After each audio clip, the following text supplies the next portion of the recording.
Setelah melakukan rangkaian gelaran di beberapa kota, Education Malaysia Global Service (EMGS) resmi menutup rangkaian kegiatan Ayo Kuliah di Malaysia tahun 2025 di Kota Makassar. Dalam kegiatan ini disambut antusias dari ratusan peserta yang hadir untuk mencari peluang pendidikan internasional di Malaysia. Gerakan Ayo Kuliah di Malaysia tahun 2025 benar-benar dimanfaatkan pelajar, orang tua, mahasiswa hingga para profesional muda yang memiliki ketertarikan besar untuk melanjutkan studi di luar negeri. Sebanyak 9 universitas di Malaysia memberikan konsultasi tatap muka langsung kepada peserta. Pengarah Education Malaysia Indonesia, Dr. Hasnul Faizal menyampaikan apresiasi atas sambutan hangat masyarakat Makassar. Kehadiran sejumlah kampus dalam gelaran ini untuk membuka wawasan baru bagi para peserta tentang luasnya pilihan studi di Malaysia mulai dari teknologi, kedokteran, komunikasi, hingga bisnis. Beruang dan peluang kepada Malaysia juga. Masa ini kalau kita lihat kualiti kebanyakan universitas di Malaysia ini sudah berada di ranking yang ke-200. So kita lihat di tetangga ASEAN ini, Malaysia juga perlu dilihat sebagai satu hub pendidikan atau education hub yang terunggul di rantau ASEAN. So dengan peranan ASEAN ini juga, Malaysia terpanggil juga untuk membantu negara tetangga juga bagi mempertingkatkan kualitas pendidikan, terutamanya dalam persahabatan antara Malaysia dan Indonesia. InsyaAllah mungkin ke depan nanti lebih banyak lagi kerjasamanya, mungkin lebih ramai lagi anak-anak yang dapat diberi peluang, dan juga Malaysia dengan Indonesia juga ini sudah bersahabat sangat lama. So mungkin ada juga perkara-perkara yang kita belajar dari Indonesia, ada juga dari yang Indonesia belajar juga daripada Malaysia. Buat untuk hari ini kita bawa 9 universitas, ada daripada swasta juga negeri. Tiap-tiap universitas ini mempunyai keunggulannya dalam bidang masing-masing. Kalau kita ambil contohnya UTM tu dalam bidang teknologi kejuruteraan. Kalau kita lihat juga kita bawa juga universiti swasta macam Asia Pacific University, kita juga ada Lincoln University, kita ada Universiti Mawib, kita ada Universiti KPTM. Kebanyakan mereka ini mempunyai keunggulan bidangnya masing-masing.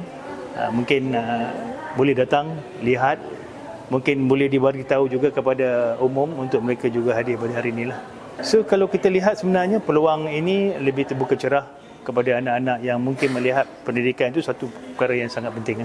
Kalau kita lihat anak-anak dapat mungkin di sini mungkin ada kendalanya. Kita lihat ke depan nanti mungkin lebih banyak lagi ruang-ruang yang boleh kita kerjasamakan, beri peluang kepada anak-anak dari Indonesia juga menerima pendidikan yang terbaik daripada Malaysia. So dari situ mereka apabila diberi peluang tu mungkin mereka akan dapat menerobos dunia melalui pengalaman yang mereka dapat semasa belajar di Malaysia, kemudian juga ilmu-ilmu yang didapat dari Malaysia ketika mereka menjadi pelajar di Malaysia. Kami melihat kalau dari segi market, Indonesia ni merupakan market kedua tertinggi dari segi growth, dari segi peningkatan pelajar-pelajar yang datang daripada luar, datang belajar di Malaysia. Memang potensi Indonesia ni sangat besar. Dan Makassar secara khususnya kita lihat potensinya juga ada. Dan ini bukan kali pertama kami buat, sudah datang beberapa kali. Dan kami bawa beberapa universiti, daripada semasa ke semasa kita akan also tingkatkan lagi penglibatan universiti-universiti luar. Selain daripada hanya untuk promote Malaysia sebagai destinasi, kami juga melihat dari segi partnership, macam mana universiti di Malaysia dan juga mungkin universitas di Indonesia untuk bergabung dalam usaha untuk memastikan bahawa kualiti pendidikan, kualiti perguruan, kualiti pembelajaran itu dapat dipertingkatkan selaras dengan tuntutan antarabangsa. Target tahun ni kalau ikutkan dia lebih kurang dalam 2,000 lebih. Kita mau tingkatkan daripada 1,200, 1,300. Tahun depan kita punya moonshot number yang besar tu lebih besar lah, dalam 105,000. Tapi kalau ikutkan